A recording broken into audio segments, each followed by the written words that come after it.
하나님의 말씀을 보도록 합니다. 하나님의 말씀은 디모데후서 3장 15절에서 17절의 말씀입니다. 신약 성경 345쪽입니다.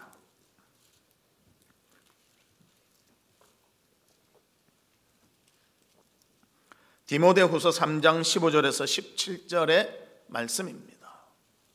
한 절씩 교독하도록 하겠습니다.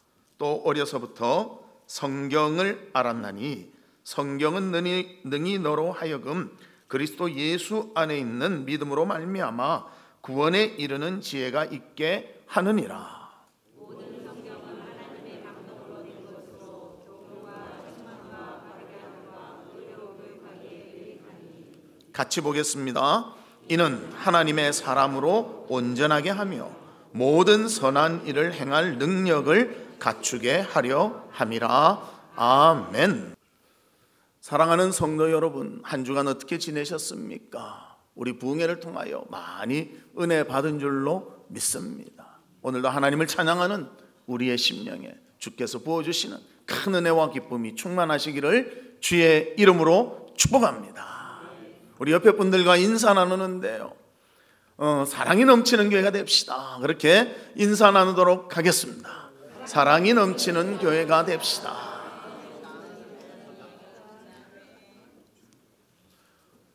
오늘 설교 제목이 말씀으로 돌아가자입니다.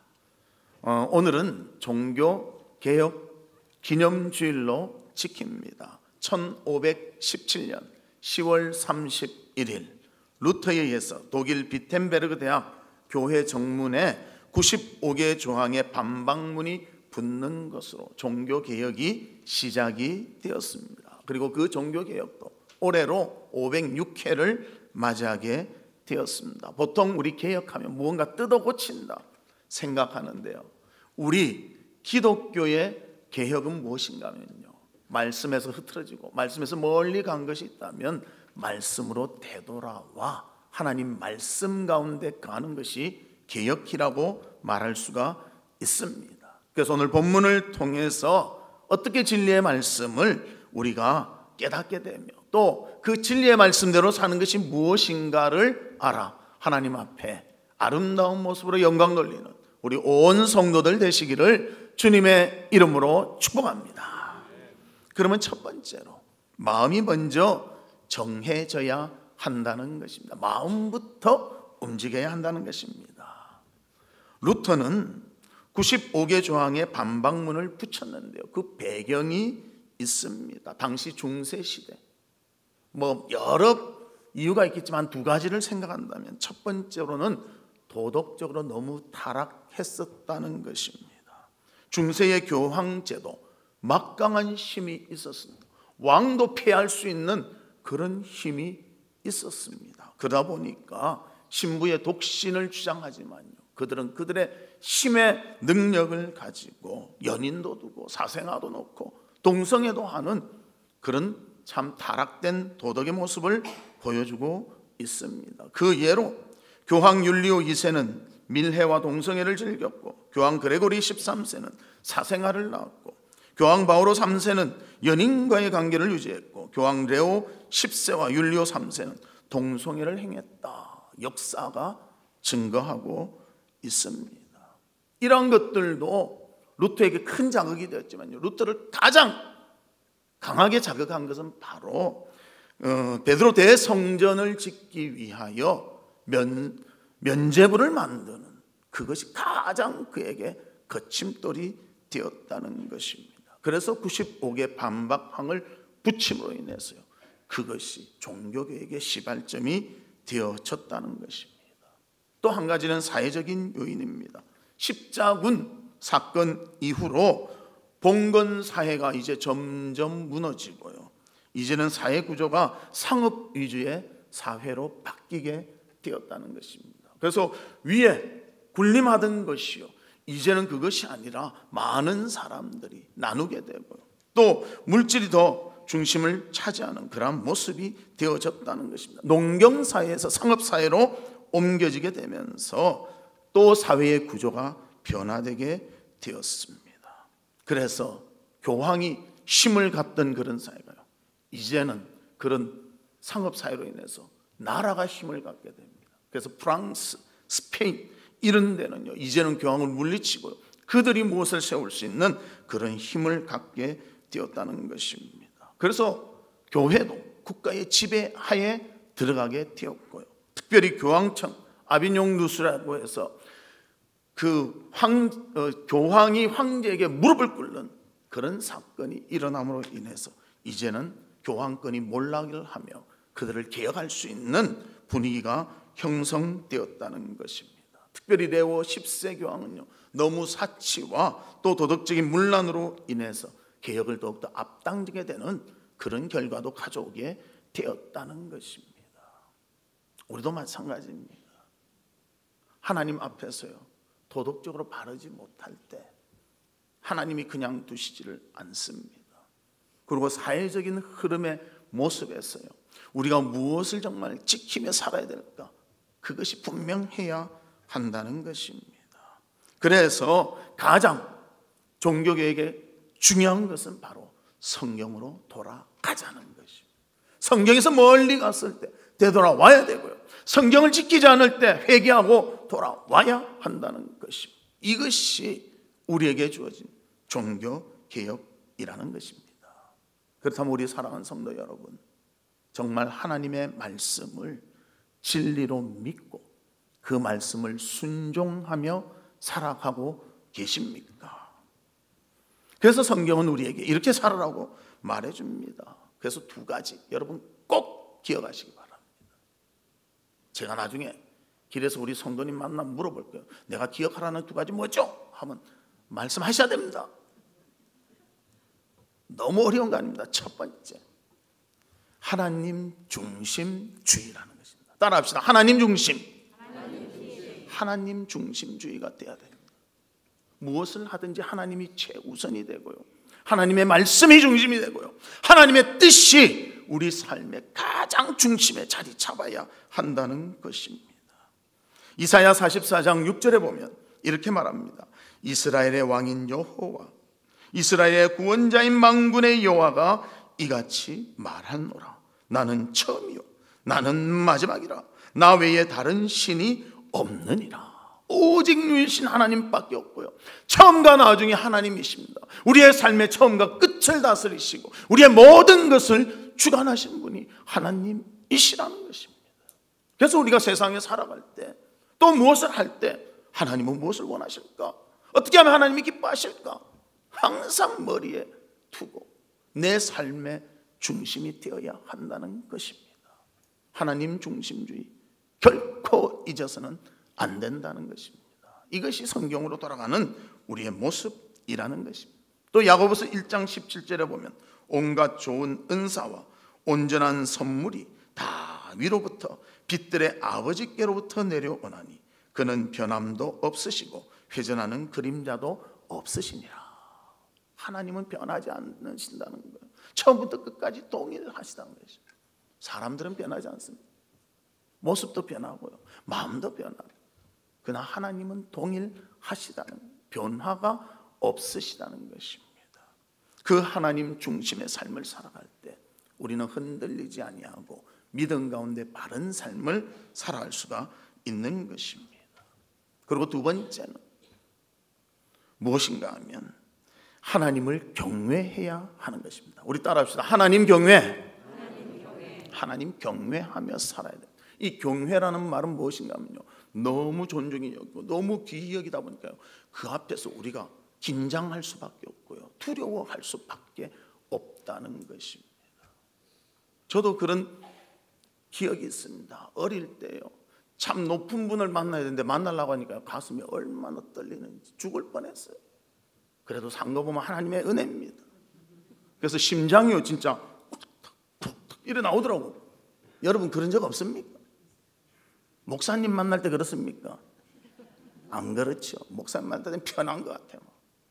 근데 높은 분 만나니까 제가 어릴 때 부산시장을 만났거든요. 제 고향이 부산인데 뭐 아무것도 아닌데 머리까지는 아저씨였는데 어떻게 떨리는지. 근데 만나고 나니까 이 심장이 쭉 좋아지더라고요. 참 우리가 그렇습니다. 그런데 하나님 만날 때 그를 경외하고 그를 사랑하기 때문에요, 내가 겸손히 주 앞에 나가야 되고 주님을 높이고 사랑하는 그 마음으로 주님 앞에 바로 서게 된다는 것입니다. 그래서 잠언 1장 7절에 보면 이렇게 말합니다. 여호와를 경외하는 것이 지식의 근본이거늘 미련한 자는 지혜와 훈계를 멸시하느니라.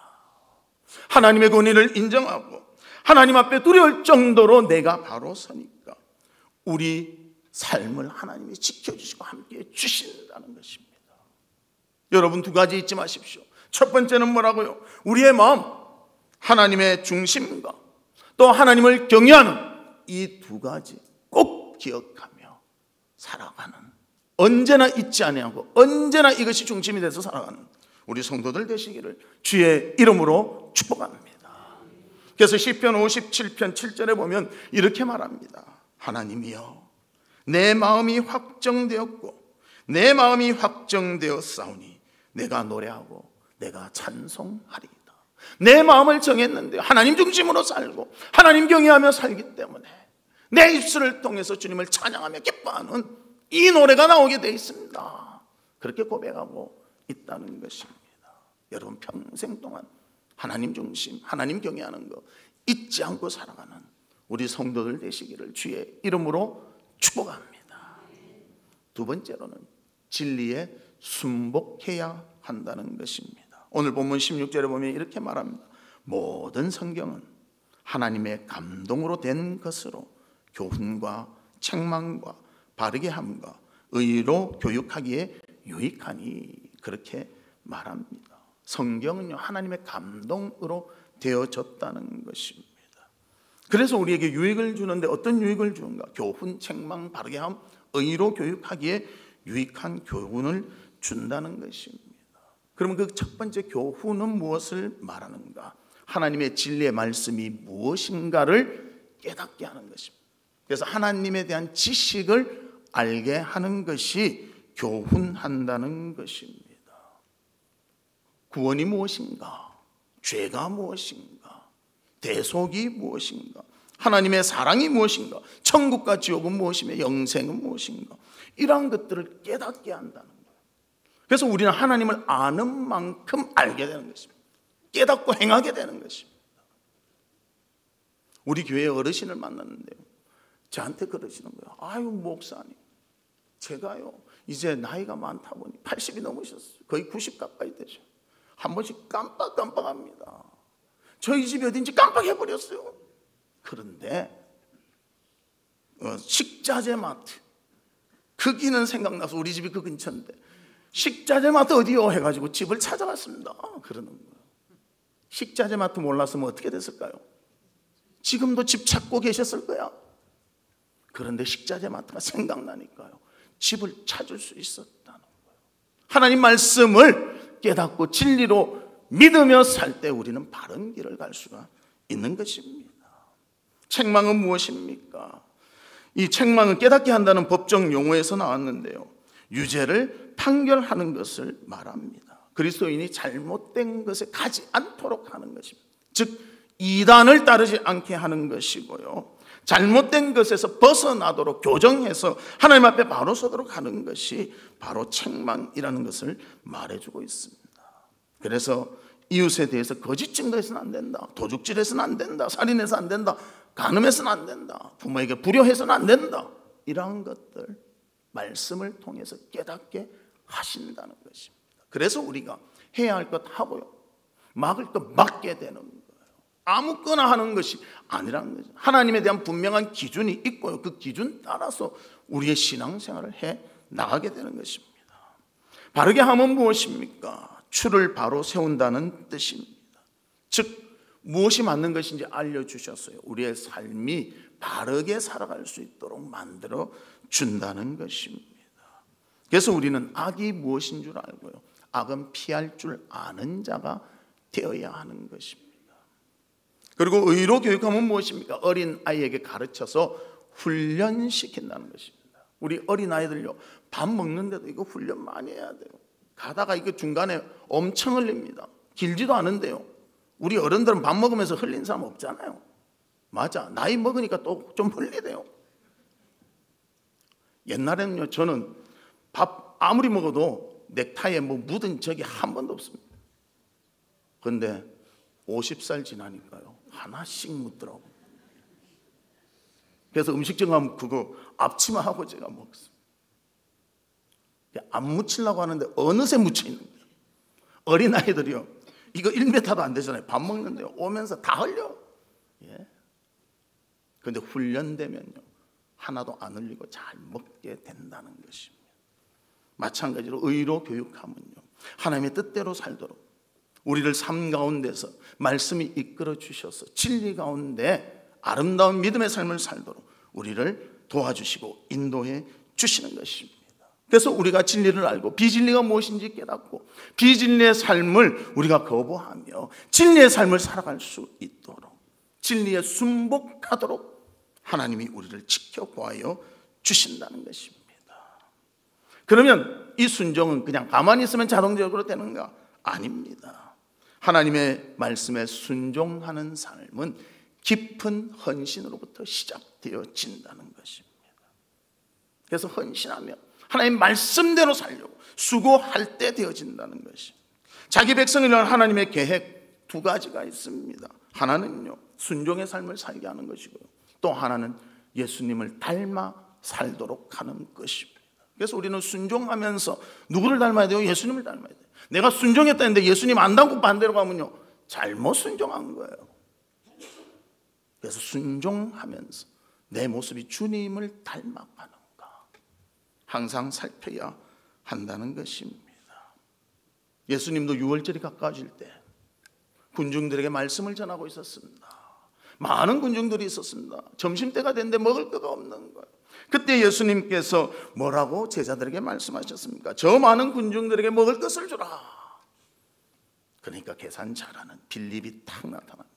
예수님 숫자를 쫙 보니까 200데나리온의 떡은 있어야 조금이라도 먹을 것 같습니다. 그런데 지금 200데나리온이 있어도 언제 떡을 만들어 먹일 수 있겠습니까? 정확하지 않습니까? 합리적이지 않습니까? 그러나 합리적인 것이 문제를 해결하는 것이 아니라는 거예요. 그래서 예수님은 대답 안 하시고 기다리십니다. 그때 안드레가 예수님께 옵니다. 예수님, 제가 돌아다니다 보니까 이거 얻었습니다. 물고기 2마리하고요, 떡 5개인데 이걸 어떻게 되겠습니까? 여러분 생각해 보십시오. 지금 제가 물고기 2마리와 떡 5개인데 여러분과 같이 나눠 먹자면 얼마나 드림될까요? 쪼가리를 다 내서 우리 성찬식 떡보다도 더 작게 해서 나눠주면 될 것 같습니까? 근데 예수님이 축사하시고 제자들에게 나눠주라고 하니까 남자 5,000명이 먹고 12강주리가 남았다는 것입니다. 우리가 순종할 때 우리는 예측하지 못하지만 하나님이 하시기 때문에 놀라운 일들이 일어나게 된다는 것입니다.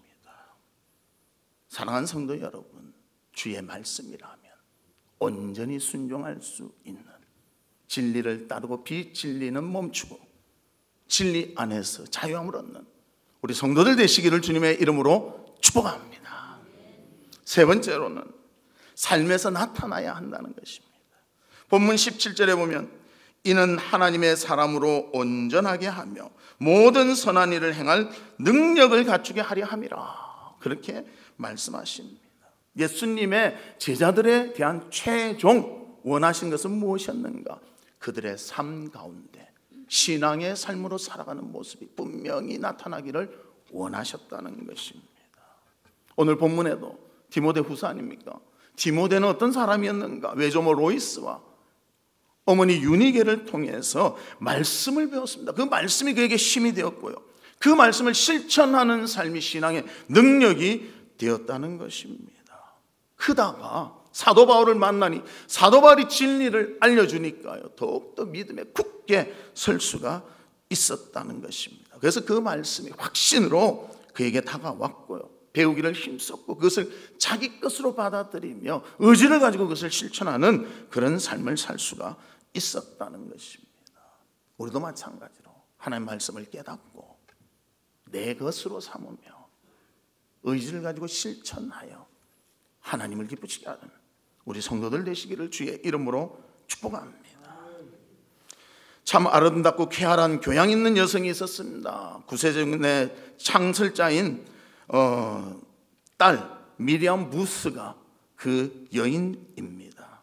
그는 참 전도 사업도 열심히 했고요, 기독교를 위해서 많이 헌신했습니다. 그리고 그가 하는 일마다 다 성공을 거두었습니다. 참 유망한 자였습니다. 그런데 질병에 걸려서 그 질병을 이길 수 없는 그런 상태가 되어버리고 말았습니다. 친구가 병문안을 왔습니다. 야, 너같이 유능한 사람이 이래 병 걸리면 어떻게 하냐, 꼭 나와서 이 좋은 일들을 해야 되는데. 그때 부스가 부드러운 미소를 띄우면서 이렇게 대답했습니다. 주의 일을 하는 것은 위대한 것이지만 주의 뜻을 행하는 것은 더욱 위대합니다. 내가 일하는 것도 중요하지만 하나님의 뜻이라면 나는 그 뜻에 따르겠습니다. 그렇게 대답했다는 것입니다. 우리가 인생을 살다 보면 어떨 때는 멈춤도 있습니다.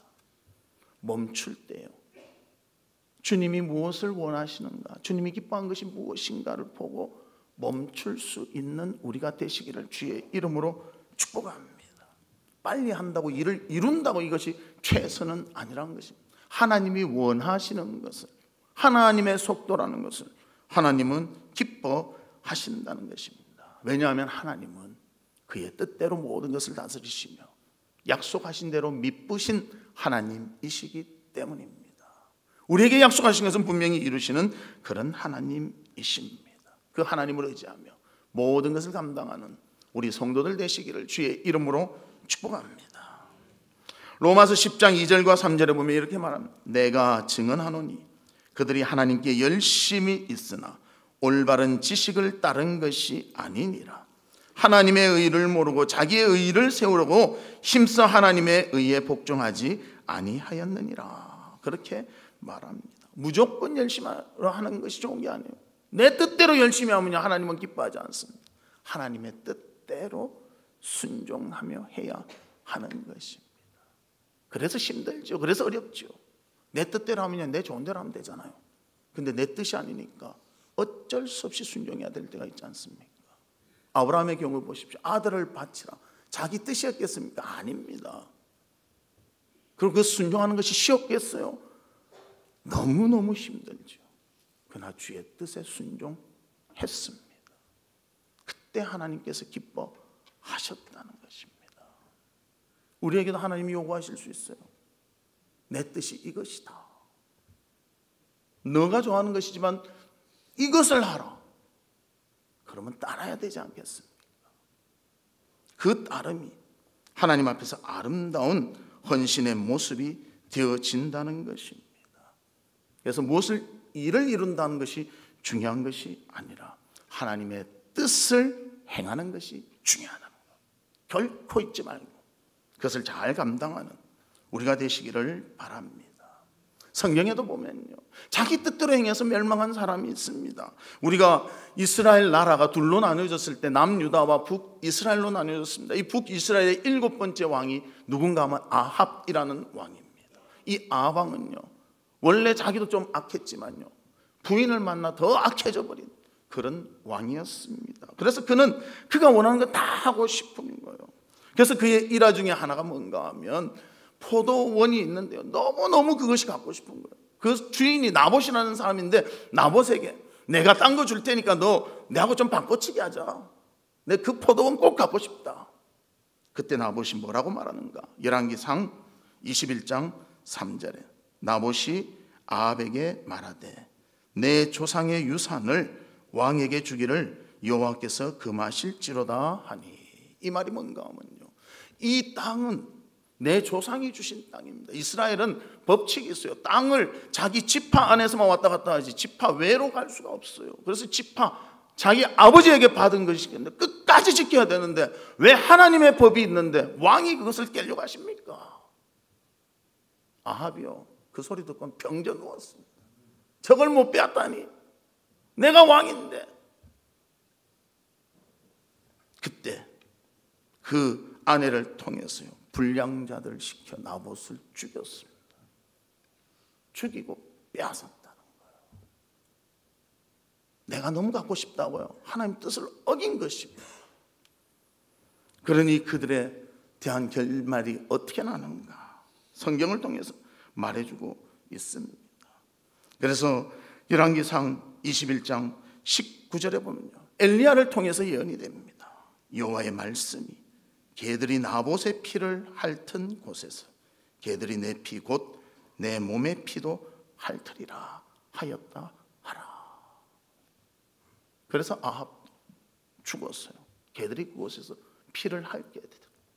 그 아픔을 경험하게 되었다는 것입니다.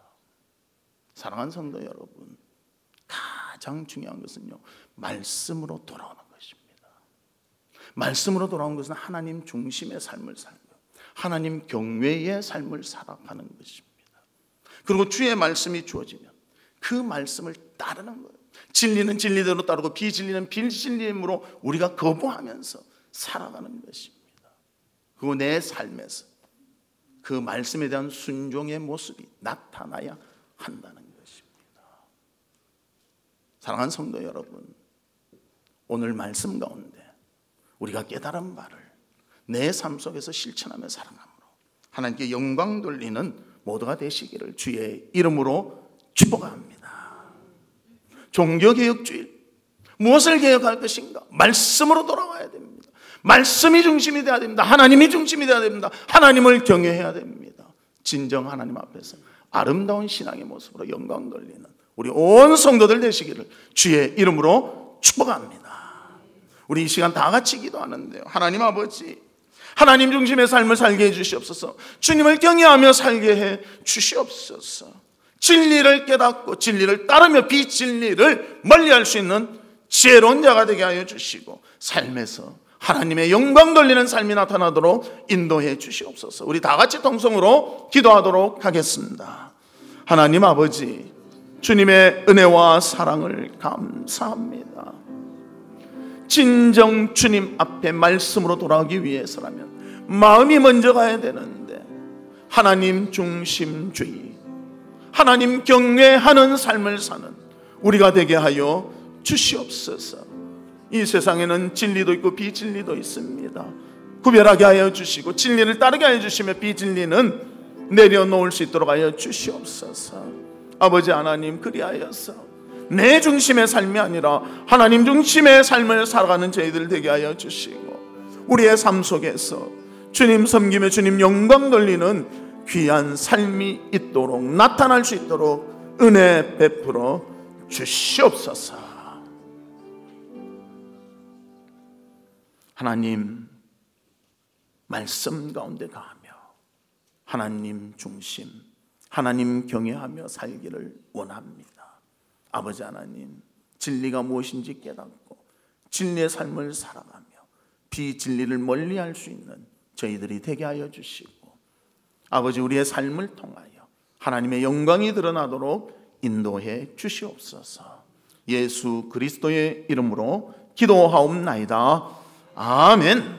지금은 우리 주 예수 그리스도의 은혜와 하나님의 무한하신 사랑과 성령님의 감화, 감동, 위로, 교통하심이 주님 중심의 삶, 하나님을 경외하는 삶, 그리고 우리의 삶에서 주의 영광을 드러내며 진리 가운데 가기를 소망하는 우리 사랑하는 성도들 위에와 성도들의 가정과 나가는 직장과 행하는 사업과 바라고 소원하는 모든 일들 위에 지금으로부터 영원토록 함께 있을지어다. 아멘.